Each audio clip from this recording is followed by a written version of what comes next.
2024년 중국 다르게 보이는 5%라고 정하셨더라고요. 네. 예, 어떤 의미인지 하나하나 살펴볼까요? 네, 뭐 전망 말씀드리려면 또 올해 사과를 또 먼저 드리고 올해 전망이 많이 이제 사과 그만하셔도 될 것 같은데요. 네, 일단 뭐 11월이라. 그래도 항상 리마인드 드려야 될 것 같고요. 네, 네. 그래도 내년 전망을 열심히 하고 있는데요. 내년 연간 전망 좀 말씀드리겠습니다. 저희가 다르게 보이는 5%라고 주제를 좀 잡아서 지금 말씀드리는 게 올해 이제 중국이 연간 5.2% 성장으로 마감할 것 같고요. 내년이 대략 4.7에서 4.9% 정도 보고 있는데 비슷하게 5% 잡으면 될 것 같습니다. 근데 작년이 3% 성장이었고 올해가 이제 5.2니까 평균적으로 보면 이제 4.2% 정도 한 것 같고 내년은 이제 리오프닝이나 제로 코로나의 어떤 베이스 효과들이나 여러 가지가 이제 다 사라지는 정상적인 해로 돌아가게 되는데 바닥에서 저희가 위를 보고 사이클 측면이나 정책 측면에서 볼 때 올해 5% 제시한 거는 사실 실망감이 높았다면 내년에 5% 성장은 실질적으로 올해 4% 대비 소폭 반등하는 형태의 사이클은 일단 위를 좀 보고 있다는 측면에서 좀 제시를 하고 있고 세 가지 정도 변화 앞서 말씀드린 대로 중앙정부가 지난 10월 달부터 그러니까 이번 10월 달부터 다시 한번 부채를 일으키고 채권을 발행해서 상반기에 집중해서 좀 재정 지출을 늘리는 쪽의 효과가 첫 번째 변화. 두 번째가 저희가 볼 때 부동산 경기는 지금 바닥에는 와 있다. 그래서 연착륙, 올해는 이제 부동산이 경착륙을 했고요. 내년의 경우는 이제 전체적으로 이제 각도님도 굉장히 걱정하시는 뭐 공급자 문제라든지 디벨로퍼 문제 이런 것들 이제 얘기를 저희 나누겠지만 네. 전체적으로 저는 연착륙으로 좀 조망하고 있고 세 번째가 이제 방금 말씀드린 미중 관계 포괄적인 정상화. 이 세 가지가 상반기에 좀 집중되는 요인으로 보고 있어서 저희는 이제 내년이 뭐 말장난 같긴 하지만 두 가지 정도 2년차 효과가 있을 것 같습니다. 일단 리오프닝이 지지고 볶으면서 지금 회복을 어쨌건 바닥까지 온 상태에서 리오프닝 2년차의 효과가 가게나 기업 쪽에 좀 있을 것 같고요. 완만하게 이제 재고 조정도 끝나가고 소비도 조정할 만큼 했다는 부분이 어느 정도 2년차에 이제 회복을 말씀을 드리고요.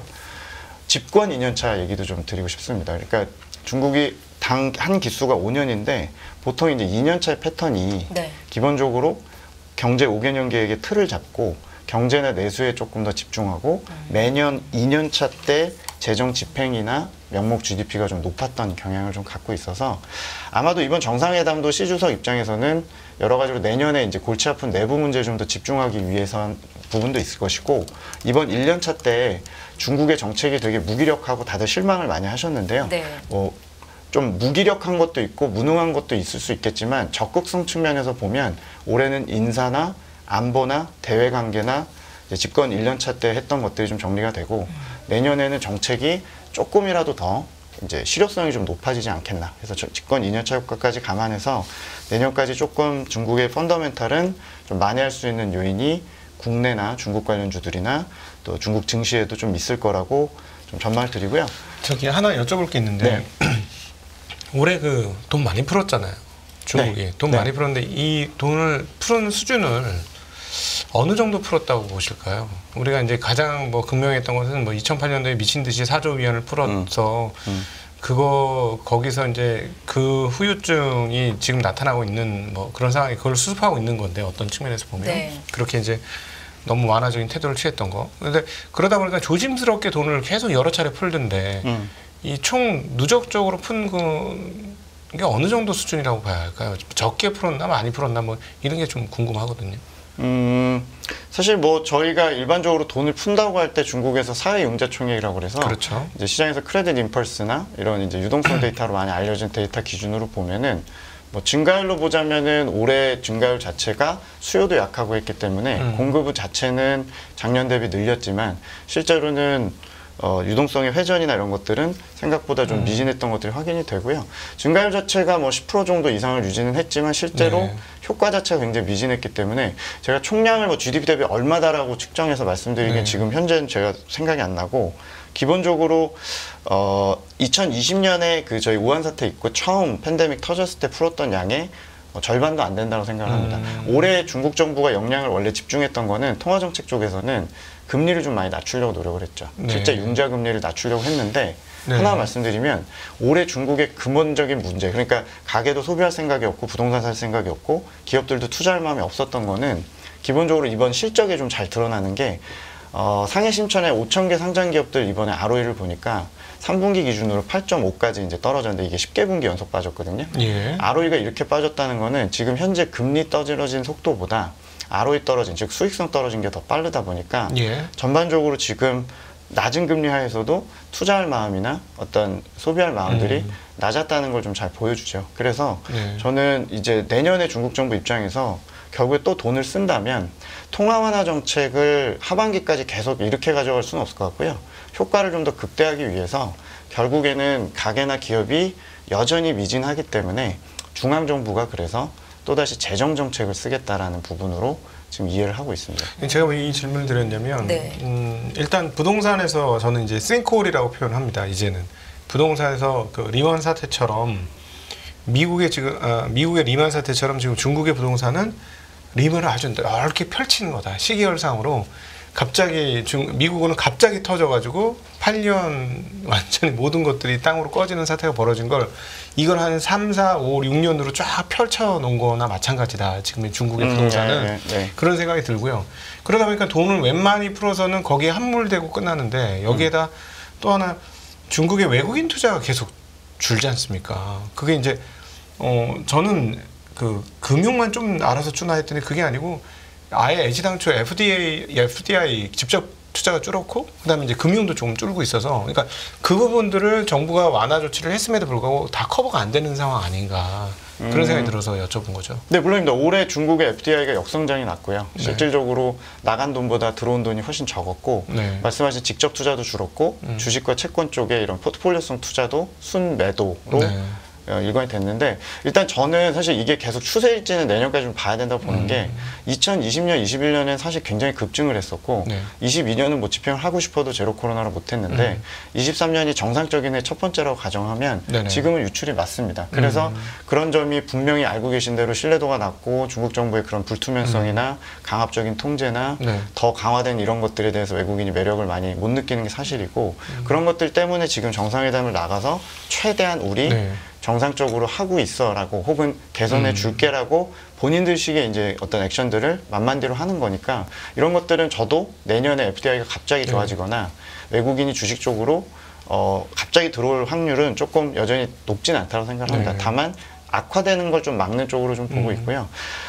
유동성이나 부동산 얘기는 사실 매번 제가 센터님하고는 이제 부동산 얘기하면 결국엔 싱콜로 들어가는 느낌인데 네. 부동산을 길게 얘기 드린 그렇고 제 전망에서 제가 보는 그림은 뭐냐면 네. 그때도 지적하신 그런 공급자 규제에 대한 완화나 디벨로퍼 문제를 어느 정도 돈줄을 좀 풀어주지 않으면 이 문제 쉽지 않다. 그럼요. 네, 네. 그렇게 얘기하셨고 기본적으로 저희가 예측하는 건 두 가지입니다. 일단 수요 예측을 먼저 드려야 되고 공급자에 대한 정책이 어떻게 될 거냐를 얘기를 드릴 건데 결론은 일단 수요 쪽은 바닥에 와 있다. 그러니까 주택 수요 말씀드리는 겁니다. 주택 네. 거래 같은 데이터는 일단 저희가 2년 동안 급감한 다음에 1분기부터 일단 바닥에 와서 플러스로 전환이 된다 정도고요.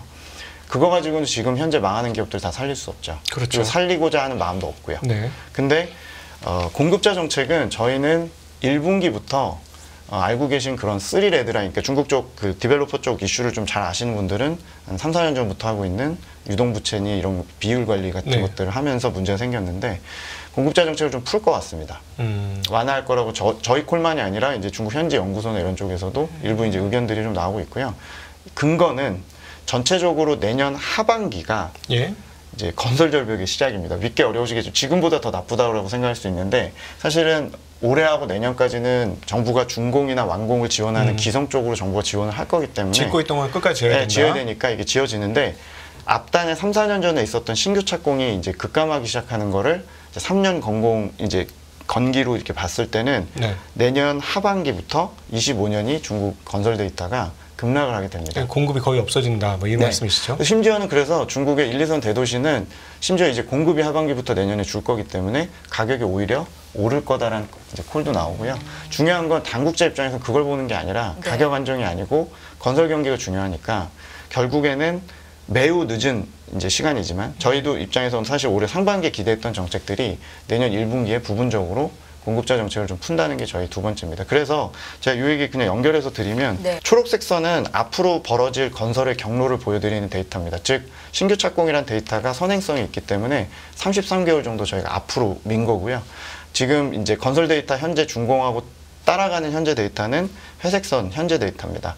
앞으로 이제 내년의 경로를 보면은 이미 과거에서 정해진 거기 때문에 내년 상반기까지는 의외로 건설 경기가 좀 안정이 될 거고요. 반대로 하반기부터 보시는 대로 이 그림의 초록색 선처럼 수직 낙하하는 모습이 빠르면 3분기부터 벌어질 가능성이 높습니다. 그렇게 되면 중점을 입장에서는 이제 공급자에 대해서 어느 정도 이제 구조조정이 시작이 되는 건데 선을 좀 그을 가능성이 좀 높습니다. 이거 뭐 이렇게 가다간 다 국유기업만 사는 거고 민영기업 다 망하는 거기 때문에 민영이든 혼합소유제든 어떤 기업들은 좀 선을 그어서 어느 정도 이제 지원하겠다라든지 혹은 지원의 빌미가 지금 중국 정부가 내년에 하려고 하는 그 시내에 있는 그런 빈민촌이나 이런 쪽에 재개발 같은 것들을 할 텐데 지원책이 좀 나올 것 같습니다. 그래서 1, 2월에 시청자들 중국 관련해서 좀 전체적으로 걱정하시는 분들은 1, 2월 달에 이제 저희 예측드리는 건 이 중국 디벨로퍼 관련된 이제 기존 했던 유동부채 비율 관리라든지 3 레드라인이라고 하거든요. 이런 것들의 수정 가능성 뉴스나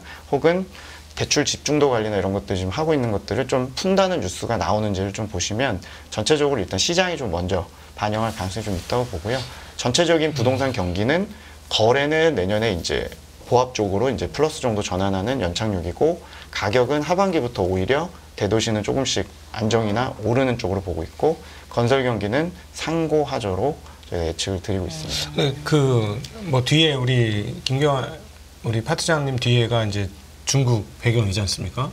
보면은 빽빽하잖아요. 뭐 건물들이 너무너무 네, 많고 네. 그다음에 뭐 저런 뭐 선전이라든가 상하이라든가 이런 큰 도시들은 가격이 싼 것도 아니고 근데 말씀하신 것처럼 저쪽에서의 빈민가는 새로 재개발해서 하고 뭐 그런 쪽의 공급 정책은 뭐 충분히 그렇게 할 것 같다 수긍이 되는데 여전히 풀리지 않는 똑같은 의문.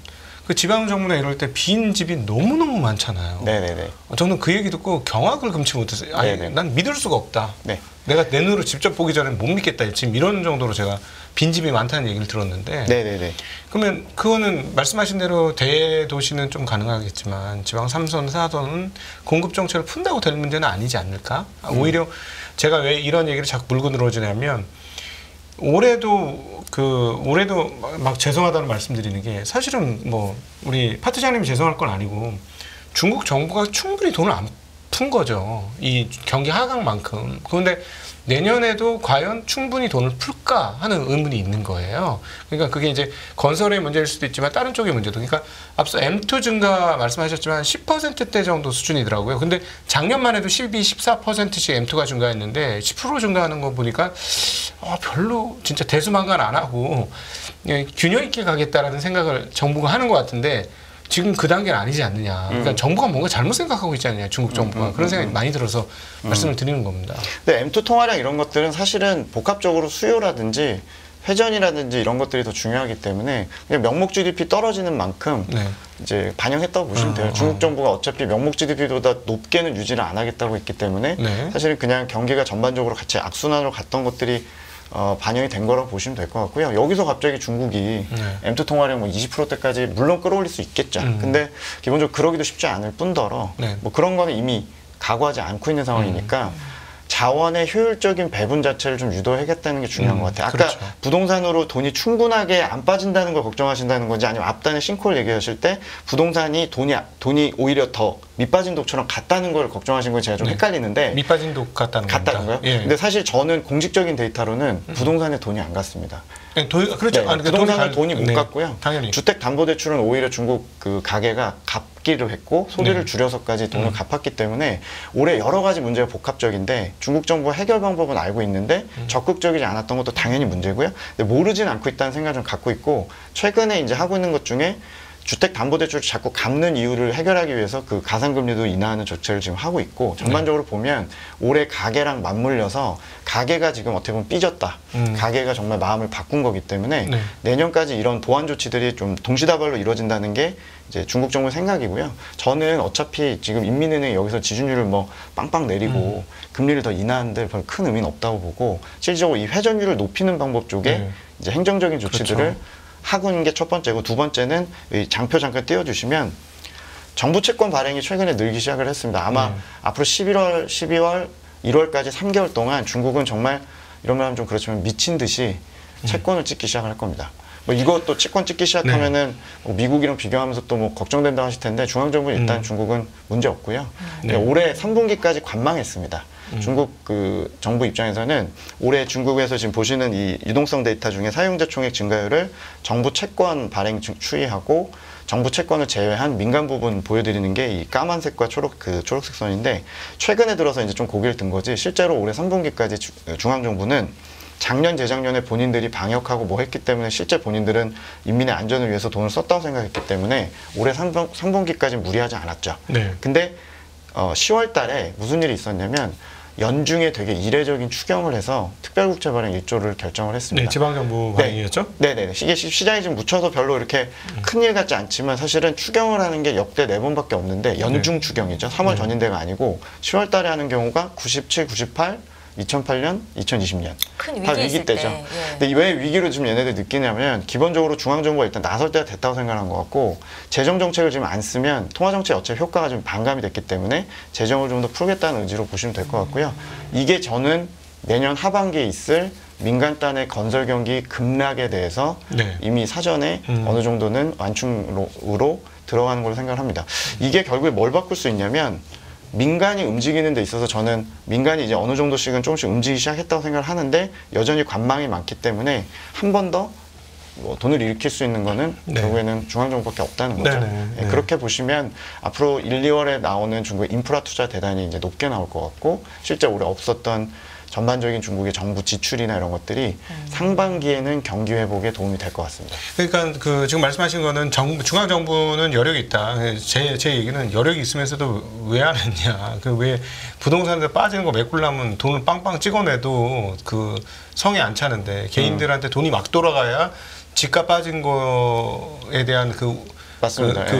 그 속상함 네, 때문에 돈 안 네, 쓰던 거를 네. 쓰게 될 텐데. 네, 그럼 근데 여기서 또 하나 왜 이렇게 돈을 안 쓸까 하면서 생각이 드는 게 뭐냐면, 이거 환율 문제가 좀 있나? 이런 고민이 드는 거예요. 그러니까 앞서 그 FDI라든가 외국 그 금융투자 여쭤봤는데 이것도 빠져나가지. 그리고 여기에서 자기 통화 증발을 하게 되면은 뭐 효과를 약간 볼 수는 있겠으나 갑자기 환해서 깨져버리면 그 실질적인 효과가 반감되고 또 경제의 그 안정성은 떨어지고 막 그렇게 되지 않을까. 그걸 걱정하나? 막 이런 생각도 들더라고요, 저는. 근데 이게 결과론적인데 사실은 지금 우려하고 있을 수 있죠. 근데 사실 뭐 금리 정책을 보시면 환을 뭐 굉장히 의식했다기보다는 환은 환대로 방어하면서, 미국 금리가 네. 저런데 사실 모든 나라들이 다 고민이 있었을 것 같고요. 그렇죠. 중국이 뭐 제가 다른 얘기지만 홍콩 증시가 올해 특히나 계속 못 오른 게 결국에는 여길 시장에 가가지고 환율 방어를 하면서 네. 환 차익금리를 위안화 차익금리를 굉장히 높이는 과정에서 네. 사실 금융시장이 다 같이 지져진 거거든요. 그러니까 네. 환은 막는데 네. 기본적으로 환을 막기 위해서 위안화 차익금리 올리면 네. 외국인이 차입하는 금리 올라가는 거기 때문에 2016년에도 그랬고, 한 방울 먼저 하다 보면 금융시장이 또 피해를 봤는데 그 피해를 더 많이 홍콩이 받은 건데요. 이 얘기를 왜 드리냐면, 전체적으로 저는 통화정책을 고려할 때 환율 당연히 고려했겠지만 지금 말씀하신 자금 유출에 대한 부분 때문에 네. 중앙정부가 힘을 못 쓴 거는 아니라고 생각을 하고, 네. 물론 이제 반감은 될 수 있겠지만 유출이 된 게 사실 최근 몇 달이고 네. 실제로 덜 들어온 거지. 네네. FDI는 들어왔었죠. 아예 막 상반기까지. 빠져나간 건 아니거든요. 네네네. 그런 측면이 아니고, 기본적으로 저는 굉장히 좀 낙관을 했거나 아니면 미국 금리가 내려가는 걸 좀 기다렸거나 아니면 올해 상반기에 본인들이 정신이 없었다고 좀 생각을 해요. 그리고 네. 믿기 어려우시겠지만 상황에 대해서 조금 자생적으로 민간이 뭐 일종의 이제 리오프닝을 해서 풀어주면 돌아갈 줄 알았는데 너무 형편없었던 거죠. 한마디로 눈치가 없었던 거고. 그렇죠. 저는 그렇게 평가할 수 있을 것 같습니다. 네, 그건 전- 실책이었던 거고. 저는 계속 얘기하는 게 내 집값이 빠졌는데 무슨 돈 쓸 마음이 생기겠어. 네, 네. 맞습니다. 예. 네, 집값이 빠지니까 그런다. 그러니까 지금 아까 잠깐 말씀하신 것 중에 설명이 좀 필요한 부분이 있어서, 홍콩은 페그제입니다. 아시는 분 다 아시겠습니다. 페그제라서 달러하고 금리를 맞춰 나가요. 그러니까 환율을 맞춰 나가요. 그래서 아까 말씀하셨던 위안화를 차입하는 금리가 올라갔다, 그런 얘기를 하신 거가 되겠죠? 네. 네. 내년도 중국 경제와 증시 전망 핵심 포인트에 대해서 짚어주고 계신데, 지금 2024년도는 부동산이 연착륙할 가능성이 있다라는 말씀 주셨고, 중국의 부양책도 중앙정부 재정 지출이 더 늘 수 있다라는 말씀 주셨습니다. 내년에 중국의 두 가지 2년차 효과에 대해서 앞서서 간략하게 말씀을 주셨는데 조금 더 자세히 들어볼까요? 네네. 일단은 올해를 왜 자꾸 제가 2년 평균 성장률로 자꾸 말씀을 드리냐면, 실제 작년하고 올해 주가나 실적이나 장기 금리가 다 2년 평균 그 분기 흐름이랑 다 비슷했기 때문에 제가 그냥 일부러 좋게 보이려고 하는 게 아니라 올해 성장률은 2년 평균으로 4.2로 보시는 게 맞고요. 내년에 그러면 4.7이 나온다고 저희가 조망하는 거는 더 무너지는 건 아니고 성장률이나 사이클이 이제 올라가는 건데, 제가 말씀드리는 이제 그 당의 일단 2년차 효과 조금 요 장표를 조금 바꿨는데요. 네. 매 기수마다 이제 17기 이후로, 그러니까 17기가 이제 15년 전이죠. 그리고 이번 20기인데 작년 10월에 출범을 했고, 사실은 이제 내년이 본격적으로 이제 2년 차인데, 보통 이제 5년 기수 때마다 2년 차 때 항상 재정 지출이나 경제에 대해서 조금 부각이 되는 패턴을 갖고 있습니다. 그 시작점은 어디냐면, 지금 에이펙 때문에 아마 정신이 없어서 당대회를 못 열고 갔는데요. 12월이나 아마 1월 초까지 이번에 연기된다는 소리는 좀 있습니다. 그러니까 원래는 보통 10월 달에 당대회를 하고요. 네. 근데 이번 당대회가 20기 5년 지도부의 총 7번의 당대회 중에서 3번째 소집입니다. 삼중전회라고 표현을 네. 하는데, 삼중전회 화두는 그냥 경제와 개혁입니다. 네. 그래서 일단 인산이 이런 것들이 끝났고 반부패나 이런 게 좀 끝났기 때문에 저희가 이제 무조건 장밋빛으로 말씀드리는 건 아니고요. 과거 패턴을 볼 때 네. 경제 쪽에 대해서 5개년 계획을 뭐 설정을 하고 전체적으로 이제 좀 내수 쪽에 좀 붙는 쪽으로 본다면, 내년에 재정 지출이나 방금 앞서 말씀드린 그런 인프라 투자 같은 것들이 상반기에 좀 많이 집중이 될 것 같다는 게 이제 2년차 효과입니다. 사실은 솔직히 지금 전 너무 궁금해서 사실 중국 가려고 그래요. 지금 네. 중국 가려고 그러는데 소위 말하는 그 중국 인민들의 삶 그러니까 대체적으로 이제 실업률이나 이런 것들로 드러날 텐데, 그런 것들을 감안해 보면 지금 중국 정부가 돈을 공격적으로 안 풀 수 없는 그런 굉장히 어려운 상황 아닙니까? 네. 저는 그런 측면에서 이제 우리 파트장님이 말씀하신 내년도에 이제 레버리지를 써서 조금 더 올해보다는 뭐 경착륙이 아니라 연착륙이 되면서 좀 좋아지지 않겠는가, 이런 거에 저도 개인적으로 동의하거든요. 네. 굉장히 어렵다 그러던데. 청년 실업률을 아예 발표도 안 해버린다고 지금 얘기하던데. 그러니까 이거는 사실은 그 저희가 이제 주도 산업의 문제고 약간 탈부동산 정책의 후유증이고, 저희가 그렇죠. 올해 틀린 것들이 뭐냐면, 제가 틀린 것들이 결과적으로는 탈부동산을 해서 제조업으로 시프트를 하고 자기가 이쪽으로 가겠다는 그 방향의 의지를 간과한 거죠.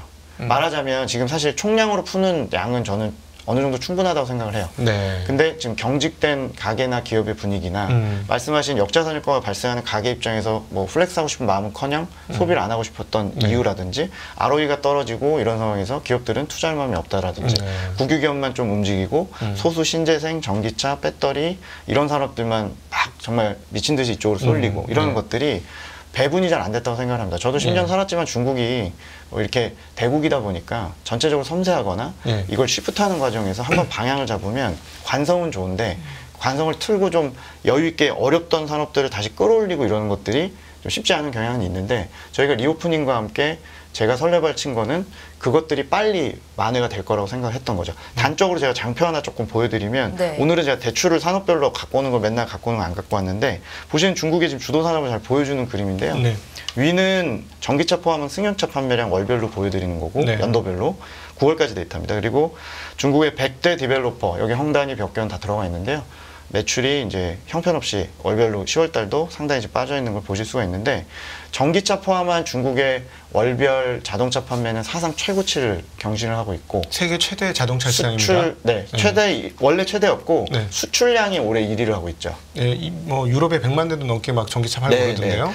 근데 이쪽은 3년 동안 정말 엄청난 과열과 어마어마한 지금 오버캐파 쪽으로 갔기 때문에 이미 샤오미까지도 지금 계속 전기차를 만든다고 하는 상황에서 오늘 출시했죠. 뭐야? 오버캐파가 이제 문제가 되고 있고, 반대로 밑에 보시는 부동산 밸류체인은 형편없이 회복을 못하고 있는 상황인 거죠. 즉 제가 항상 보여드리는 제조업 대출은 최근 3년 동안 30% 이상씩 늘었는데, 부동산 관련 대출은 7개 분기가 아니고 7년 동안 빠져서 이제 역성장까지 갔다는 거죠. 그러니까 그거에 대한 시프트를 중국 정부 입장은 탈부동산의 후유증이고, 이 과정에서 제조업을 가려고 하는 과정에서 생기는 고용 불안이나 이런 거는 사실은 감내하고 가겠다는 거거든요. 그러기에는 부동산 산업 사이즈가 너무 컸던 거 아닌가. 지금 말씀하신 것처럼 자원 배분을 했는데, 그래서 이제 제조업으로 완전히 넘어가겠다. 자동차 했는데 자동차는 버블이 나와버렸고, 그래서 좀 과잉이 돼서 유효하지 않은 그 과잉이 생겼고, 이거 빠진 거는 이것만으로는 다 해결이 안 되는 뭐 그런 상황이 아니었나 싶어요. 너무 부동산이 컸잖아요. 맞습니다. 그러니까. 이게 유관 산업들이 많은데 사실은 네. 그 비중 가지고 큰 거 가지고 얘기하는 건 지금 저희가 2년째 하는 거고 기본적으로 실적에서 반영할 수 있는 것과 지금 이미 관련 기업들이 반영할 수 있는 경제 기여는 이미 바닥에 와 있다고 생각을 해요. 네. 그래서 이게 엄청나게 플러스 기여로 간다는 건 아니고 이제 2년 동안 있었던 역기여는 상당히 축소될 거라고 저희가 내년에 네. 드리는 거고 제조업으로 시프트하는 이 과정에서 청년 실업률은 무조건 계속 높은 채로 나올 것 같고요. 네. 더 중요한 거는 3, 4, 5, 60대가 정상적으로 그렇다고 해서 소비를 안 할 건 아니고 네. 기본적으로 이제 역자산 효과가 조금 진정이 되고 굉장히 명품이나 비싼 제품을 사는 패턴은 아니겠습니다만 네. 올해 2, 3%밖에 성장을 못한 재화 소비가 내년에 5에서 6% 정도로 마일드하게 반등하는 정도이기 때문에 거기에 맞춰서 보실 수 있는 소비재들은 저희가 좀 볼 수 있다. 이런 의견을 드리는 거고요. 저희가 일단 이 시프트하는 과정에서 이 논쟁은 이제 한 3년이고 계속될 것 같습니다. 어차피 제조업 가지고 모든 독일이 된 게 아니고 12,000불인 국가에서 부동산 의존이 그렇게 높았는데 이거를 지우는 과정 자체가 이미 4년이 진행이 됐고 주가는 그걸 충분히 좀 반영을 했지만 올라오는 과정에서 주도 산업은 여전히 뭔지에 대해서 조금 이제 여전히 그 논쟁거리가 있고요. 저는 보편적으로 올해 좀 예상했다가 틀렸던 내수 산업들이나 일반적인 전통 산업은 내년에 그냥 완만한 회복 정도 수준으로 이제 말씀을 드리고 이 과정에서 중국의 증시도 수익성이 1분기부터 저희가 어닝이 좀 반등한다고 보고 있어서 ROE 기준 반등입니다. 그래서 그런 측면에서 조금 시장이 좀 안정화될 수 있다라고 말씀드리는 겁니다.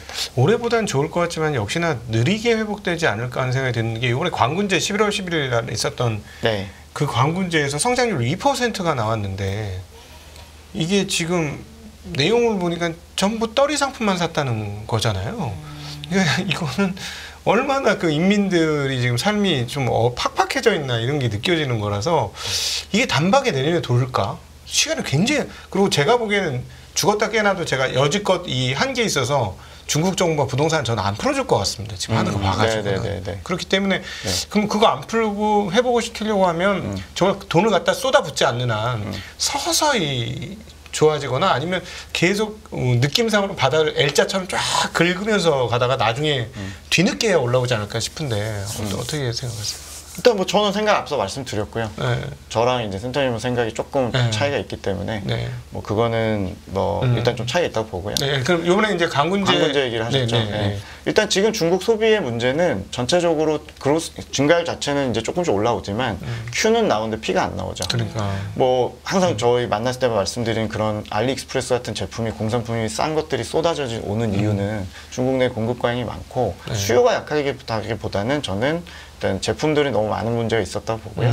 기본적으로 있어 많다 보니까 수요는 안 센데 제품은 넘치니까 가격 인하전으로 대응을 한 거고 그런 것들이 최근에 ROE가 바닥까지 빠지는 요인이 됐다고 생각하고 주가가 안 갔어도 이유가 됐다고 생각을 합니다. 저희 예상보다 실적이 안 좋았으니까요. 다만 P라는 것들은 내년 한 2분기쯤부터 저희가 이제 어느 정도씩 이제 수익성 회복한다 보고 분명히 이번 4분기와 내년 1분기도 중국의 정량적인 Q 같은 데이터들은 나오는데 P가 잘 안 나오는 마진이 잘 안 나오는 문제는 여전히 좀 걸려 있다고 생각합니다. 미국의 판매가 좀 늘거나 수출이 늘거나 관세가 회복이 되고 이러면 좀 나아질까요? 저는 그거는 이렇게 전후 관계가 좀 맞진 않다고 생각합니다. 그게 도움은 되겠지만 중국의 핵심적인 문제는 기존에 이제 제품들이 너무 많다는 부분일 것 같고요.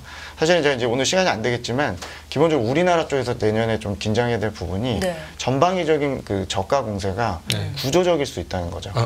구조적인 저가 공세. 즉 지금 중국이 최근 3년 동안 본인들이 수출이 계속 구조적으로 늘어나고 있고 원재료 가격을 굉장히 낮게 유지하면서 구조적으로 지금 싸게 팔고 있는 게 뭐 태양광이나 기존의 철강 같은 거 제외하고도 최근에 전기차 배터리가 그런 거고 플라스틱이나 화학이나 정유 관련된 품목들 또 철강 이런 것들도 계속 좀 밀어내고 있는데 이게 재고 사이클이 좀 좋아진다 하더라도 중국에서 우리 걸 수입할 거는 반도체만 저는 일단 1분기에 보이고요. 당장은 오히려 해외 시장에서 계속 중국 제품들이 계속 가격을 교란시키고 지금 역직구가 이렇게 중국에서 많이 온다는 것도 국내 유통사 입장에서도 마진 문제 쪽에 계속 타격을 줄 수 있거든요. 전체 합치면 쿠팡 다음 2위를 했어요. 이번에. 근데 저희 전망 자료에 좀 이렇게 이슈 분석처럼 해서 사이클 얘기는 아닌데 중국이 지금 1대1로 10년 동안 한 게 결국에는 에너지나 광물의 쟁탈이고 이런 것 쪽에서 원재료 계속 낮추면서 싼 제품을 할 수 있는 완전한 공급망을 구축해가고 있다는 문제를 좀 다뤘거든요. 그래서 그런 것들도 피해보는 산업이 너무 명확해질 것 같고 이제 수혜볼 수 있는 거는 이제 소수에 한정되는 요인이 국내에 좀 있다라는 부분으로 국내에 좀 보고 있습니다. 아, 예. 네. 마지막 정리를- 말씀 가슴에 와닿습니다. 네, 좀 네. 해보겠습니다. 네. 일단은 내년 리오프닝 효과가 있을 것이다. 2년차, 집권 2년차 효과도 네, 함께 기대를 네. 좀 해볼 거고요. 네. 가계와 기업은 일단은 소비와 재고가 줄어들 만큼 줄어있는 상황이다라고 말씀을 주셨습니다. 우리 각도기님은 일단은 정책 당국이 또 한 번 실책을 할까봐 우려가 좀 많으신 것 같은데요. 부동산 쪽 많이 우려하고 계시죠. 예. 입장 저희가 또 저도 우려해야 될 동의합니다. 입장까지. 뭐 우려되는데 네, 일단 네. 저희는 뭐 전망을 하는 데 있어서 사이클이라는 게 있고 1분기에 저희는 이제 공급 정책을 좀 완화할 거다. 일부 완화할 거다. 그러니까 디벨로퍼에 대해 그렇게 보는 거라서 뭐 제가 1월 전에 아마 중국 꼭 갈 것 같은데 또 갔다 와서 좀 인민의 삶이나 네. 부동산 얘기나 말씀하신 재고 문제나 네. 이런 것도 좀 점검할 수 있는 기회가 있으면 한번 또 보고를 드리겠습니다. 네, 네, 우리나라 맞습니다. 입장에서 우려스러운 부분까지 함께 짚어주셨습니다. 지금까지 김경환 하나증권 신흥국 주식파트 팀장님과 함께했습니다. 고맙습니다. 감사합니다. 감사합니다. 안녕하세요, 이승입니다. 더 많은 영상을 보고 싶으신 분들은 화면 오른쪽에 있는 구독 버튼을 눌러주시기 바랍니다. 그리고 영상을 보시면서 좋아요는 필수인 거 아시죠? 항상 인포맥스 라이브를 사랑해주셔서 감사합니다.